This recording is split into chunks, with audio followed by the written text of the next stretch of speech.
মাঝে মাঝে দেখবেন কি খুব আপন কাছের চেনা মানুষগুলো কিন্তু খুব সুন্দরভাবে তাদের রূপ বদলে ফেলে। মাঝে মাঝে এগুলো ভেবে আমি হাসি আর চিন্তা করি, একদিন কাদেরকে এত আপন করে ভাবলাম আর কাদেরকেই বা এত ভালোবাসলাম যে আজকে বিপদের সময় এসে তারাই অন্যদিকে মুখ ফিরিয়ে নিয়েছে।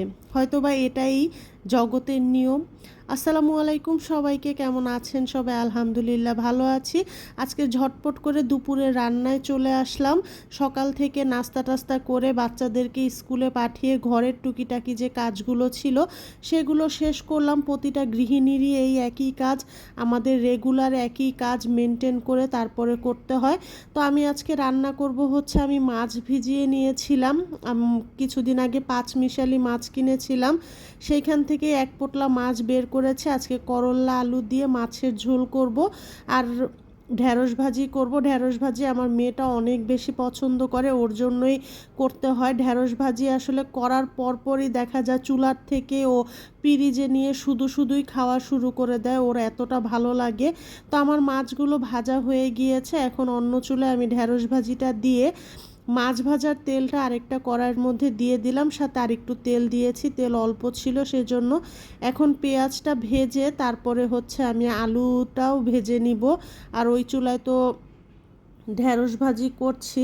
তো যেই কথা বললাম আর কি, আপন মানুষগুলো যখন আপনি বিপদে পড়বেন বা আপনি কোনো ঝামেলায় পড়বেন, তখন আপনি চিনতে পারবেন যে কে আসলে আপনার আপন ছিল আর কে আপনার পর ছিল।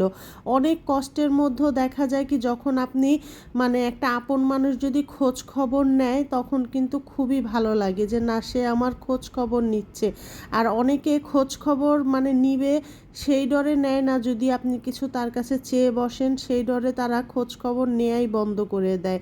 তো আমার আলুটা ভাজা হয়ে গিয়েছে, এখন একটু আদা রসুন বাটা দিয়ে দিয়েছি, একটু পানি দিয়ে দিয়েছি।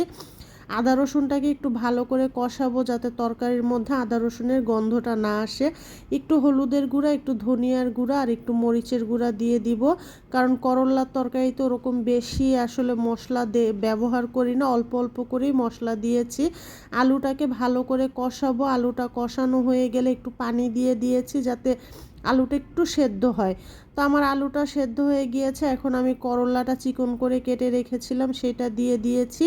আর ওদিকে আমার ঢ্যাঁড়স ভাজি হয়ে গিয়েছে, এখন আমি চুলায় ভাত বসিয়ে দিয়েছি।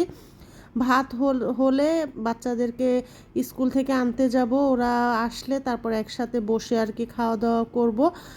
তো এই আর কি, আজকে এই ভিডিওটা অনেক দিন আগের ভিডিও, আমার গ্যালারিতে ছিল, আসলে দেয়া হয়নি, দিব করে। তো আজকে ভয়েস দিয়ে ভিডিওটা দিয়ে দিচ্ছি। আমার ভাতও প্রায় হয়ে গিয়েছে, বলক চলে আসবে, আর তরকারিটাও হয়ে গিয়েছে, লবণ টবণ সবই মোটামুটি ঠিক আছে।